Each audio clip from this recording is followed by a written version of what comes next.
So, the title of my presentation is The Baltimore Crime Analysis by Afnan Abdella.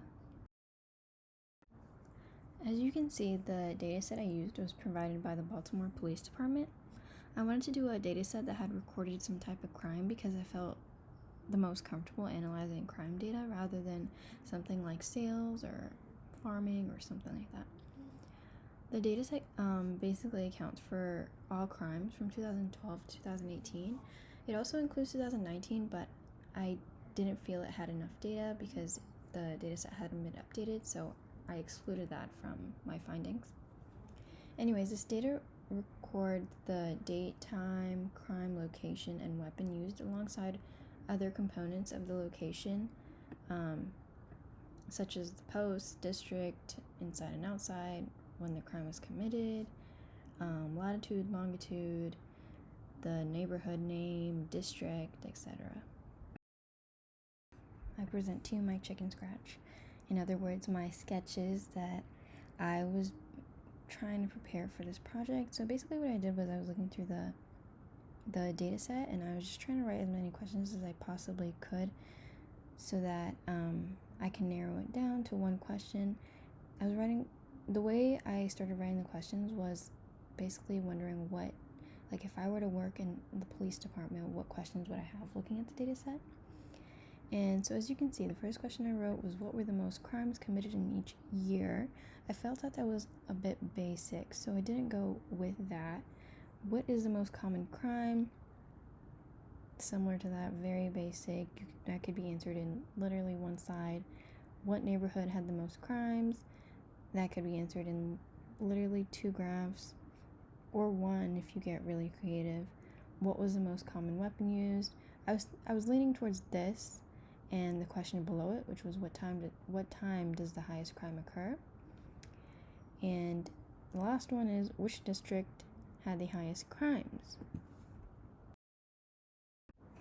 So the question I ended up going with was, what time does the most common crime in Baltimore occur? I chose this question because I knew it would take some time and thought regarding how I would want to tell the story, how I would want to lay it out.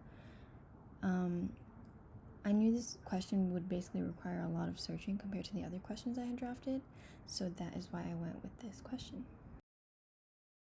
I decided to create a tableau story to answer the question, what time does the most common crime in Baltimore occur? And so basically what you're looking at is the third graphic, which is basically a graph that has been narrowed down by the district with the highest crimes. And now you are looking at the neighborhoods in that district crime rates. And so from this, we see all the neighborhoods with their crime rates, and from this you can see that Frankford and Bel Air Edison have the highest crime rates in the northeastern district. So this is the next graphic, and this graphic is basically comparing the 2 neighborhoods which I had just mentioned with the most crimes, which are Frankford and Bel Air Edison. And what this graphic is basically showing is it's basically analyzing the most common crimes within those neighborhoods.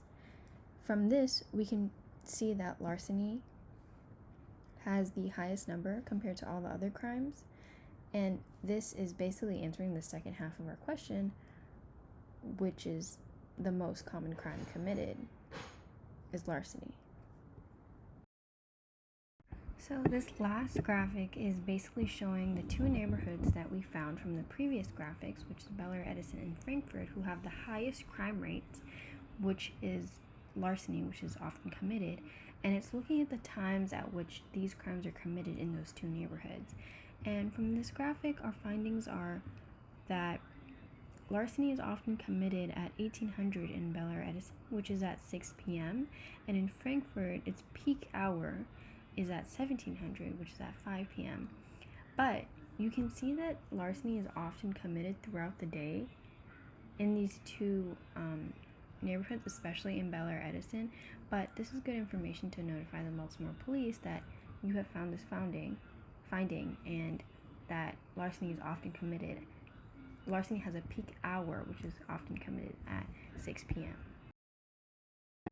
Fun fact, I had a group of 4 when I first started out this project, and my group members soon realized that they did not need the grade for this project to pass or fail this class. Therefore, I ended up taking all the rules on my own. So I hope you enjoyed my presentation. Thank you for listening.